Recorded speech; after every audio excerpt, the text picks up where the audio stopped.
الرحمن الرحيم اللهم صل وسلم وبارك على سيدنا محمد وعلى آله وصحبه أجمعين আমরা আলোচনা করছি শুরুত আহলিয়াতিল মুফতি যে মুফতি ফতোয়া দানের যোগ্য হওয়ার ক্ষেত্রে কি কি শর্ত রয়েছে তার ভিতরে 3 নম্বর শর্ত হচ্ছে ইলম যে বিষয়ে ফতোয়া দিবে সেই বিষয়ে ইলম থাকতে হবে। তো ওই বিষয়ে আলোচনা এসেছে যে মুফতির ফতোয়া দানের ক্ষেত্রে কতটুকু ইলম লাগবে। তো গতকালকে আলোচনায় আলোচিত হয়েছে যে মুতাকাদ্দিমিনদের নিকট মুফতি মানেই হচ্ছে কি মুজতাহিদ।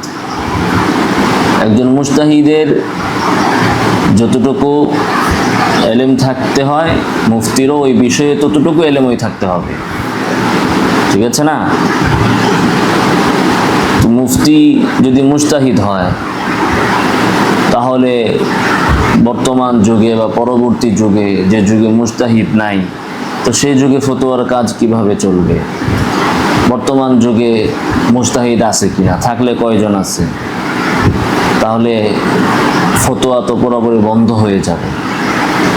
সেজন্য পরবর্তীওয়ালাদের ক্ষেত্রে বলা হয়েছে যে তারা আসলে হাকিকি মুফতি না। বর্তমানের মুফতিয়ানে কেরাম হাকিকি মুফতি না। তারা কি? তারা হচ্ছেন নাকিলে মুফতি। হাকিকি মুফতির ফতোয়া নকলকারী। হাকিকি মুফতির ফতোয়া নকলকারী। তাহলে তার কতটুকু ইলম থাকতে হবে? তার জন্য মুজতাহিদের ক্ষেত্রে যতটুকু ইলম শর্ত ছিল তার ক্ষেত্রে এতটুকু ইলম কিনা শর্ত না, কারণ সে হচ্ছে নাকিল।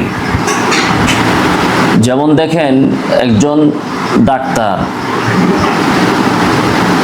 সে চেম্বারে ওষুধ দিচ্ছে, রোগীর অবস্থা নিরূপণ করে যে আপনার জ্বর হয়েছে তা আপনি নাপা খাবেন, আরেকজনের গ্যাস্ট্রিক হয়েছে আপনি এই ওষুধ খাবেন, সেইভাবে যে ওষুধ দিচ্ছে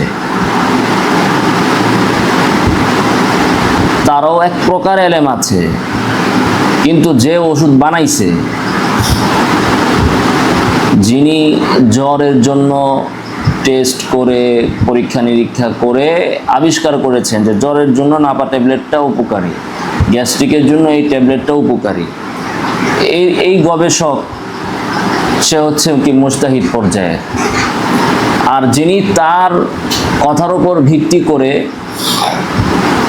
পড়াশোনা করেছেন যে কোন ওষুধ খাইলে কি, কোন রোগের ক্ষেত্রে কোন ওষুধটা উপকারী হবে এবং সেখানে কি কি উপাদান আছে, সেই উপাদানগুলো জ্বরের ক্ষেত্রে কতটুকু উপযোগী, শুধু তিনি পড়েছেন আর আরেকজন সেটা আবিষ্কার করেছে।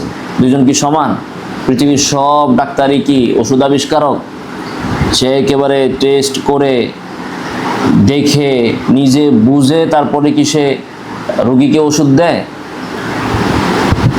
তাহলে এক ডাক্তার হচ্ছে মুজতাহিদ, আরেক ডাক্তার হচ্ছে কি আরেকজনের গবেষণাকে সামনে রেখে সে ফলাফল বা সে চিকিৎসা দিচ্ছে। তো যদি এরকম শর্ত করা হয় যে প্রত্যেকটা ডাক্তারের ওরকম গবেষক হইতে হবে, তাহলে অধিকাংশ রোগীরাই তো চিকিৎসাবিহীন তাদের থাকতে হবে, তাই না? এরকম গবেষক ডাক্তার কি সব এলাকায়, সমস্ত দেশে, সব জায়গায় পাওয়া যাবে? পাবে না। তো সেজন্য সবার ওই পর্যায়ের গবেষক ডাক্তার হওয়া লাগে না। তো এখন মুফতির ক্ষেত্রেও বিষয়টা এরকম। কেউ আছে সরাসরি কোরআন এবং সুন্নাহর দলিল ঘেটে এটার পক্ষে কি দলিল আছে, বিপক্ষে কি দলিল আছে, বিপক্ষের দলিলের কি জবাব আছে, এই সব কিছু মা লাহা ওয়া মা আলিহা, সনদ মতন সব কিছু ঘেটে জানেন, তিনি হচ্ছেন মুজতাহিদ। আর পরবর্তীওয়ালারা যারা তাদের গবেষণাকে সামনে রেখে চলতেছেন, যে অমুক মাযহাবে ইমাম শাফিঈ বলেছেন যে এটা রাজে, কারণ হচ্ছে দলিল এই, তো ইমাম শাফির সেই দলিলগুলো জেনে সেগুলো মুখস্থ করে ফতোয়া দিচ্ছেন, ঠিক আছে না? দুইজন তো সমান না। তো এই হলো মুফতি দুই প্রকার, একটা হচ্ছে হাকিকি মুফতি, হাকিকি মুফতি মানে মুজতাহিদ, আর আরেক হচ্ছে নাকিলে ফতোয়া, অর্থাৎ হাকিকি মুফতির উদ্ধৃতিতে ফতোয়া নকলকারী। এখন আজকের আলোচনা হচ্ছে হাল ইশতারাতু লিল মুফতি বিমাযহাবিন আন ইয়ারিফা দালিলাহু, কোন মাযহাবের মুফতির জন্য কি দলিল জানাটা শর্ত? একজন মাযহাবের মুফতি যিনি, তার জন্য কি দলিল জানা শর্ত কিনা? দলিল মানে কি অনেক পাবলিকও বুঝে না, আর অনেক সময় আমরাও বুঝি না। এই যে আপনি যে ফতোয়া লিখতেছেন, লিখে দিচ্ছেন যে রাজা লাহু আদ-দুরুল মুখতার, তারপরে হাশে ইবনে আবিদিন, আরো এই সমস্ত কিতাবের নাম লিখে দিচ্ছেন বা ইবারত লিখে দিচ্ছেন, সেগুলো কি দলিল? হ্যাঁ, সেগুলো দলিল না। হাশে ইবনে আবিদিন দলিল, আল বাহরুর রাইক দলিল, এগুলো দলিল না। দলিল হচ্ছে কি কোরআন মাজিদ, তারপরে হাদিস, এগুলো হচ্ছে দলিল। শরীয়তের দলিল আমরা তো জানি কোরআন, সুন্নাহ, ইজমা, কিয়াস। তো আমরা যেগুলো দেই এগুলো কিন্তু দলিল না, এগুলো হচ্ছে কি উদ্ধৃতি। আবু হানিফা রাহিমাহুল্লাহ যেটা বলছেন বা হানাফি মাযহাবের ফতোয়া যেটার উপরে, সেটার রেফারেন্স, সেটার হাওয়ালা, মানে উদ্ধৃতির সূত্র আমি বলতেছি। এটা হাশিয়াত ইবনে আবিদিনে এটা আছে, আল বাহরুর রাইতে এটা আছে, এটা হচ্ছে উদ্ধৃতির দলিল আমি দিচ্ছি। অথবা ইমাম মুহাম্মদের কিতাবের মধ্যে এই বিষয়টা আছে, এটা আমি কি দিলাম না, দলিল দেই নাই, এটা হচ্ছে উদ্ধৃতি দেওয়া। দলিল মানে এই মাসালাটা কোরআনের কোথায় আছে। তো আচ্ছা, এখানে একটা বিষয়, যদি হাশে ইবনে আবিদিন এগুলি দলিল না হয়, তাহলে কোনো মানুষ জানলো যে কি এই মাসলা এটা সহিহ বুখারীর এত নম্বর হাদিসে আছে, এটা কি দলিল? দলিলের অনুবাদ জানা কি দলিল? তো দেখেন মুফতির জন্য, কোনো মাযহাবের মুফতির জন্য দলিল জানাটা জরুরি কিনা। ইমাম ওয়াকাদ রুইয়া আনিল ইমাম আবি হানিফা ওয়া গায়রিহি মিনাল মুজতাহিদিন রাহিমাহুমুল্লাহ তাআলা আন্নাহুম ক্বালু, ইমাম আবু হানিফা এবং অন্যান্য মুজতাহিদদের থেকে বর্ণিত আছে যে তারা বলেছেন, একটু ভালো করে এটা শুনেন, এটা নিয়ে অনেক মানুষ, বিশেষ করে যারা মাযহাব বিরোধী, তাদের পক্ষ থেকে বিভিন্ন আপত্তি তোলা হয়।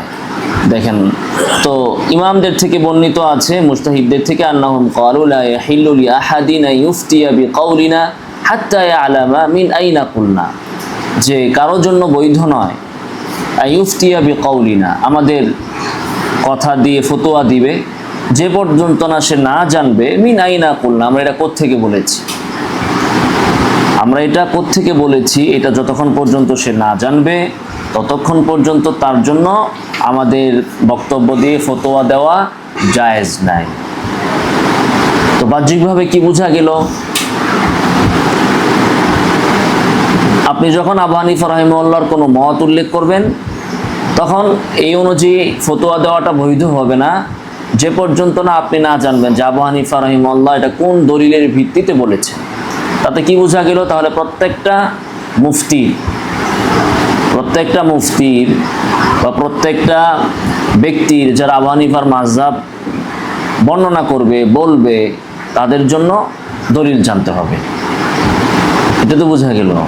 হ্যাঁ, তো এখন একজন সাধারণ পাবলিকও সে যদি আবু হানিফা রাহিমাহুল্লাহর কোনো একটা বক্তব্য বলতে চায়, বলে, তাহলে বলা তার জন্য জায়েজ নেই যে পর্যন্ত না সে কি করবে, জানবে যে এটা সে কোত্থেকে বলল। তো এটা দিয়ে এখন গায়রে মুকাল্লিদিন ভাইয়েরা বিভ্রান্তি সৃষ্টি করে কি না? কিরকম? যে আপনি আবু হানিফা তো বলছেন যে দলিল ছাড়া তার কথা মানা যাবে না, বলে কি না, যে দলিল ছাড়া আবু হানিফার কথা মানা যাবে না। তা আবু হানিফা নিজেই বলছেন, মুজতাহিদ ইমামরা নিজেই বলছেন। তো এটার তো ব্যাখ্যা আছে, ব্যাখ্যা সামনে উল্লেখ করা হচ্ছে। এখন তারা তো ব্যাখ্যাটা নিবে না, তারা বলবে যে না আমি ব্যাখ্যা মানি না, কারণ ব্যাখ্যা মানলে তো তার মতলব হাসিল হবে না। তো ব্যাখ্যা যদি সে না মানে এই কথার, তাহলে প্রথম কথা হচ্ছে যে আবু হানিফা রাহিমাহুল্লাহ যে বললেন আমাদের বক্তব্য অনুযায়ী ফতোয়া দেওয়া জায়েজ নাই যে পর্যন্ত না জানবে যে আমরা কোত্থেকে বলছি, আবু হানিফার এই কথার দলিল লাগবে না? এটা দলিল দেন, কোরআনের কোথায় আছে যে আবু হানিফার বক্তব্য দিয়ে ফতোয়া দিলে সেখানে আপনাকে দলিল জানতে হবে বা সেই অনুযায়ী আমল করলে দলিল জানতে হবে? কোরআনে বলছে ফাসআলু আহলা যিকরি ইন কুনতুম লা তা'লামুন। না জানলে যে জানে তার থেকে জেনে নাও। দলিল শুদ্ধ জানতে হবে, এটা কোথায় আছে? কথা বুঝতেছেন কিনা? আল্লাহ তাআলা কোরআনে বলেছেন জেনে নাও, এখন দলিল সহ জানতে হবে, সেটা কোরআনের তো কোথাও নাই।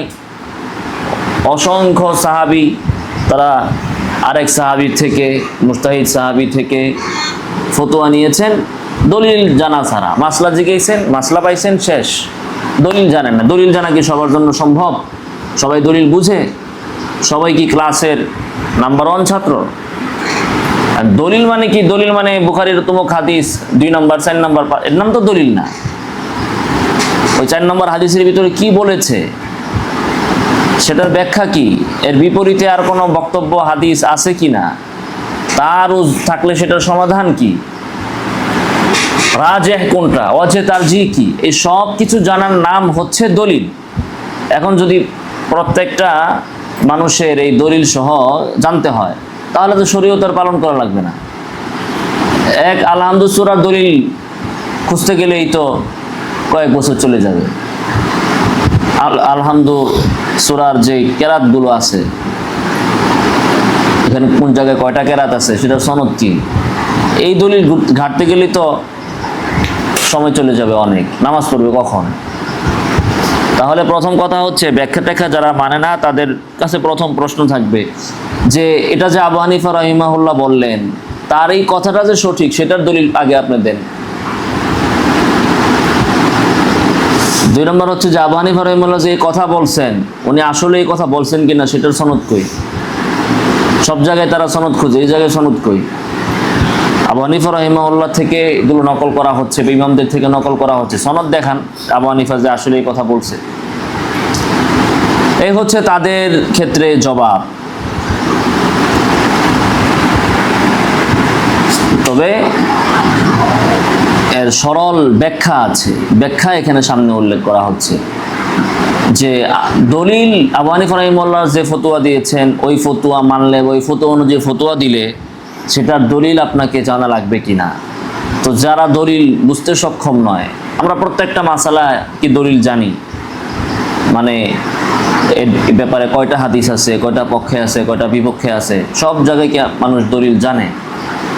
তো এর ব্যাখ্যা সামনে দেওয়া হচ্ছে। ইবনু আবিদিন শামী এই বক্তব্যের তাফসিরে 2টা সম্ভাবনা উল্লেখ করেছেন। কয়টা সম্ভাবনা? 2টা সম্ভাবনা উল্লেখ করেছেন। তো যারা ব্যাখ্যা মানে না তাদের জন্য ব্যাখ্যা তো আগেই দেওয়া হয়েছে। আর যারা আবু হানিফা রাহিমাহুল্লাহর এই কথার ব্যাখ্যা কি সেটা তো হানাফি ইমামরা জানে। এই কথার অর্থ তো কারা জানে? আপনি জানেন, আমি জানি, বর্তমান লোকেরা জানে, নাকি যারা হানাফি মাযহাব ঘেটে ঘুটে বড় হয়েছে তারা জানে? তো তারা কি ব্যাখ্যা দিচ্ছেন?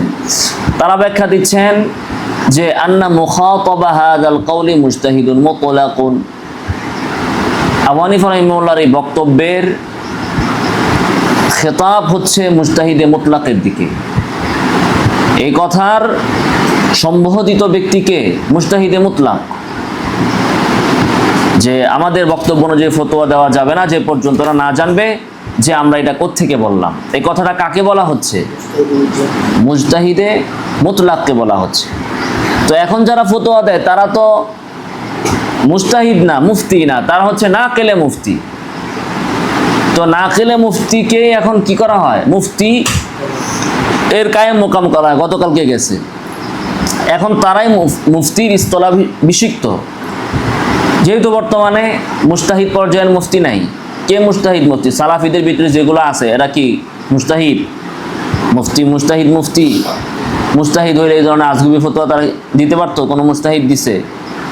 আচ্ছা, তো মুজতাহিদে হাকিকি মুফতি তো মুজতাহিদ। তো এই ফতোয়া হাকিকি কে দিবে? হাকিকি ফতোয়া কে দিবে? মুজতাহিদ। তো যে নাকি প্রকৃত ফতোয়া প্রদান করবে তার জন্য তো দলিল জানতেই হবে, সে তো মুজতাহিদ, সে তো দলিল জানবেই। দলিল না জেনে তার জন্য ফতোয়া দেওয়া তো জায়েজ নেই। আর বর্তমানে যারা ফতোয়া দিচ্ছেন তারা তো ফতোয়া দেন না, তারা কি করেন, আরেকজনের ফতোয়া নকল করেন, উদ্ধৃতি দেন, যে এটা আবু হানিফার মাযহাব, এটা আবু হানিফার মত, সেটা উদ্ধৃতি দিচ্ছে, সে তো ফতোয়া দিচ্ছে না, ফতোয়া সে কি করছে, নকল করছে। এখন আবু হানিফা রাহিমাহুল্লাহর এই কথা ঠিক আছে, সেটা কার ক্ষেত্রে প্রযোজ্য হবে, যিনি হাকিকি ফতোয়া দিবেন। হাকিকি ফতোয়া কারা দেন, মুজতাহিদে মুতলাক। ফালা ইয়াজুজু লাহু তাকলিদু ইমামিন ইল্লা বা'দা যুহুরি দালিলিহি আলাইহি, ফলে তার জন্য জায়েজ নাই ইমামের তাকলিদ করা দলিল স্পষ্ট হওয়া ব্যতীত। যেমন ইমাম মুহাম্মদ, ইমাম শাফি, আরো যারা আছেন যারা মুজতাহিদে মুতলাক, তাদের জন্য জায়েজ নাই যে কোনো ইমামের সে তাকলিদ করবে দলিল জানা ছাড়া, দলিল জানতে হবে। এই হচ্ছে একটা ইহতিমাল। 2 নম্বর ইহতিমাল হচ্ছে এর মুখাতব হচ্ছেন মুজতাহিদ ফিল মাযহাব। একটা হচ্ছে মুজতাহিদ ফিল মুতলাক, আমরা জানি মুজতাহিদের বিভিন্ন ধাপ আছে, ক্যাটাগরি আছে। 2 নম্বর হচ্ছে এই কথার সম্বোধিত ব্যক্তি হচ্ছেন মুজতাহিদ ফিল মাযহাব। ওয়ালা ইয়াজুজু লাহু আন ইউখারিজা মাসাইলা জাদিদা আলা মাযহাবি ইমামিহি ইল্লা বা'দা মা তাহাক্কাকু লাদাইহি দালিলু ইমামিহি। তো মুজতাহিদে মাযহাবের যে কাজ, অর্থাৎ তিনি ইমামের মাযহাবের উপর ভিত্তি করে কিয়াস করে নতুন মাসাইল তাখরিজ করবেন, এই কাজটা তার জন্য করা জায়েজ নাই ইল্লা বা'দা মা তাহাক্কাকু লাদাইহি দালিলু ইমামিহি, তার ইমামের দলিল তার কাছে স্পষ্ট হওয়া ব্যতীত। বুঝে আসছে কথা? আচ্ছা, ফিল কওলিল্লাযী খাররাজা আলাইহি মাসআলা জাদীদা, ওই মাসআলার ক্ষেত্রে যে ক্ষেত্রে সে নতুন মাসআলা যার উপর কিয়াস করে সে বের করবে। ওয়াহাযা যাহিরুন, এটা তো স্পষ্ট কথা। লিআন্না তাখরিজ লা ইউমকিনু বিদুনি মারিফাতিদ দালিল, দলিল ছাড়া তো কিয়াস করা যায় না। আপনি একটা বক্তব্যের উপর পরবর্তীতে নতুন আরেকটা মাসআলাকে কিয়াস করছেন, তো দলিল ছাড়া আপনি কি করে কিয়াস করবেন? তো কেননা তাখরিজ দলিল জানা ছাড়া এবং ইল্লত জানা ছাড়া, যে ইল্লত যে কারণের উপর ভিত্তি করে আপনি এই মাসআলাটাকে অতীতের একটা মাসআলার উপর কিয়াস করছেন, এটা জানা ছাড়া তো আপনি করতে পারবেন না। এই হচ্ছে এই ইমামদের বক্তব্যের, আবু হানিফা রাহিমাহুল্লাহর এই বক্তব্যের 2টা ব্যাখ্যা। ওয়াল হাকিকাতু আন্নাহু লা তাআরুযা বাইনাল ইহতিমালাইন, হাকিকত হচ্ছে এই 2 ইহতিমালের ভিতরে কোনো তাআরুজ নাই, কোনো সংঘর্ষ নাই। অতএব উভয়টাই এখানে উদ্দেশ্য হতে পারে। তাহলে আবু হানিফা রাহিমাহুল্লাহ বা অন্যরা যে বলেছেন যে আমাদের মাযহাব অনুযায়ী ফতোয়া দেওয়া যাবে না যে পর্যন্ত না জানবে যে আমরা এটা কোত্থেকে বললাম, এই কথাটার প্রয়োগ ক্ষেত্র হচ্ছে মুজতাহিদ ফিল মুতলাক, মুজতাহিদ ফিল মাযহাব। কিন্তু বর্তমানে যারা ফতোয়া নকল করেন, নাকেলে ফতোয়া, তাদের ক্ষেত্রে এটা প্রযোজ্য না। তো বর্তমান মুফতিদের ক্ষেত্রে যখন প্রযোজ্য না, সাধারণ পাবলিকের ক্ষেত্রে এটা প্রযোজ্য হবে না। এখন এর ধরনের কথা অন্যান্য ইমামদের থেকেও আছে, যেমন ইমাম আহমদ থেকে আছে। উনি কি বলেছেন যে লা তুকাল্লিদুনি, তোমরা আমার তাকলিদ করবে না। ইমাম শাফিরও তাকলিদ করবে না, মালিকেরও করবে না, সুফিয়ান সাউরিরও করবে না। তাহলে কি করবেন? তারা যেখান থেকে গ্রহণ করেছে সেখান থেকে তোমরাও গ্রহণ করো। তো এটা কাদেরকে বলছেন? তারা যেখান থেকে 30 পারা কোরআন, আল্লাহ রাসূলের, ইমাম আহমদ রাহিমাহুল্লাহর এখানে হাদিস আছে কত? 30,000, তাকরার সহ 40,000 হাদিস আছে মুসনাদে আহমদে, তাই না? তারপরে একজন ইমাম হাদিস জানতো কয়টা? 5 লক্ষ, 1 লক্ষ, 4 লক্ষ, তাই তো? তো যদি এই কথা হয় যে তোমরা আমাদের তাকলিদ করবে না, আমরা যেখান থেকে গ্রহণ করেছি তোমরাও সেখান থেকে গ্রহণ করো, তা ইমাম আহমদের মতো 40,000 হাদিস কি করতে হবে? মুখস্থ করতে হবে। তো ইমাম আহমদ তো ওইটা করতে কইছে, করেন। ইমাম আহমদ এটাই তো করতে বলেছেন। যেমন উস্তাদ ছাত্রদেরকে কি বলে, আমরা ছাত্রদেরকে কি বলি, বা যখন ছাত্ররা তামরিন করে যে একেবারে মূল মাখাজ থেকে আপনারা কি করেন, মাসলা উদ্ঘাটন করেন। ইমাম শামি এটা বলছে, বাস তার কথার উপর ইক্তেফা করা যাবে না, তার কথার উপর ইক্তেফা করা যাবে না যে ইমাম ইবনে আবিদিন শামি বললেন যে ইমাম মুহাম্মদ এটা বলছেন, আপনি তার উপর ইক্তেফা করবেন না। কি করবেন, আসলে ইমাম মুহাম্মদ বলছে কিনা সেটা আপনি খুঁজবেন। কেউ একটা বলল যে সহি, আপনি কি কোথায় পাইলেন, ধরেন বর্তমান যুগের কোনো কিতাবে বা আল বাহরুর রায়কে, বা আপনি রিয়াদুস সালিহিনে পেলেন যে এই হাদিসটা সহি বুখারীতে আছে, তো আপনি রিয়াদুস সালিহিন থেকে এই হাদিসটা নেবেন না। আর তালখিসুল হাবিরে দেওয়া হলো যে হাদিসটা সহি বুখারীতে আছে, আপনি সেখান থেকে নেবেন না। আপনি কোত্থেকে নেবেন, কোত্থেকে নেবেন? সরাসরি সহি বুখারী থেকে আপনি নেবেন। এই কথাটা কাদেরকে বলা হচ্ছে? এটা তো সবাই বলে, আমরাও বলি, আমাদের উস্তাদরাও বলেছেন, সমস্ত ইফতা বিভাগের উস্তাদরা বলে মূল মাখাজ থেকে গ্রহণ করো। তাহলে রিয়াদুস সালিহিন কিতাবটা রাখছে কেন? ওটা জ্বালায় দেওয়া উচিত। রিয়াদুস সালিহিন কিতাবটা আছে না, কত সুন্দর একটা কিতাব, ইমাম নববী লেখছেন, সহিহ বুখারী মুসলিম এই সমস্ত হাদিসের কিতাব ঘেটে ঘুটে উনি সুন্দর করে একটু মোলাখাজ করেছেন।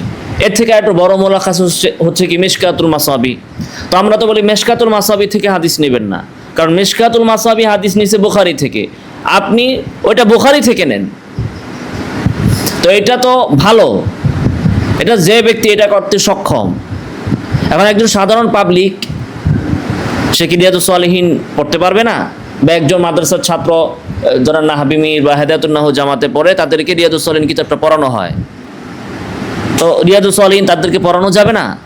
এটা কি এই কথাটা যে আপনি রিয়াদুস সালিহিন থেকে নেবেন না, আপনি রিয়াদুস সালিহিন ওলায় যার থেকে নিয়েছে আপনিও হাদিসটা ওর থেকে গ্রহণ করেন, এটা কার ক্ষেত্রে বলা হচ্ছে?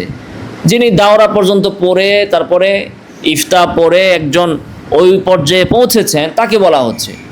তো নাহবী মীর হেদায়াতুন নাহু ওই ছাত্ররাও কি রিয়াদুস সালিহিন থেকে হাদিস নিতে পারবে না? পারবে না। সাধারণভাবে আপনিও পারবেন, কিন্তু যখন আপনি একটা উদ্ধৃতি দিবেন, আপনার একটা লেখার ভিতরে দলিল দিবেন, রেফারেন্স পেশ করবেন, তখন আপনাকে এই বিষয়ে আরেকটু বেশি সজাগ থাকতে হবে যে আসলেই ইমাম বুখারী এই শব্দেই বলেছেন কিনা। সেটা আমি রিয়াদুস সালিহিন না দেখে সরাসরি ইমাম বুখারীর কিতাব দেখি। তো এই অর্থ কি দাঁড়ায় এই কথার যে তার মানে বুখারী ছাড়া, বুখারী থেকে যারা হাদিস মুনতাখাব করেছেন, সংকলন করেছেন, মুখতাসার করেছেন, এই সমস্ত হাদিসের কিতাব বাতিল করে দেওয়া হবে? এটা না। তেমনিভাবে ইমামরা যে বলেছেন, ইমাম আহমদ বলেছেন যে আমাদের তাকলিদ করো না, আমরা যেখান থেকে নিছি তোমরাও সেখান থেকে নাও। তার মানে আমি যেমনিভাবে মুস্তাদে আহমদ লিখেছি 40,000 হাদিস আমি এখানে সংকলন করেছি, তো উনি যদি 40,000 হাদিস কিতাবে লেখে তাহলে মুখস্থ ছিল কয় হাজার, কয় লাখ, লক্ষ লক্ষ হাদিস তার মুখস্থ। তা ইমাম আহমদ বলতেছে আমরা যেখান থেকে নিছি তোমরাও ওখান থেকে নাও, অর্থাৎ তোমরাও এরকম লাখ লাখ হাদিস মুখস্থ করো। আমাদেরকে উদ্বুদ্ধ করেছেন, বিশেষত ওনার ছাত্রদেরকে। আমাদেরকে তো উনি খেতাব করেন না, কাদেরকে খেতাব করছেন? ওনার ছাত্রদেরকে, যা আমার ছাত্ররা তোমরা আমার অনুসরণ না করে আমি যেখান থেকে নিছি তোমরাও ওখান থেকে নাও। তার মানে কি এই যে পৃথিবীর সমস্ত মানুষের জন্য এখন লাজেম হয়ে গেছে লাখ লাখ হাদিস মুখস্থ করে ইমাম আহমদের মতো একজন ইমাম হওয়া? হইতে পারলে তো ভালো, হওয়ার জন্য উদ্বুদ্ধ করা হচ্ছে, হইতে পারলে ভালো, কিন্তু যে হইতে পারবে না সে কি করবে? একজন ডাক্তার কি করে, ডাক্তার কি বলে? ডাক্তার তো তার ছাত্রদেরকে এটাই বলবে যে শুধু আমার কথা উপর তুমি নির্ভর না করে বরং তুমি নিজেই গবেষণা করে দেখো এটা কত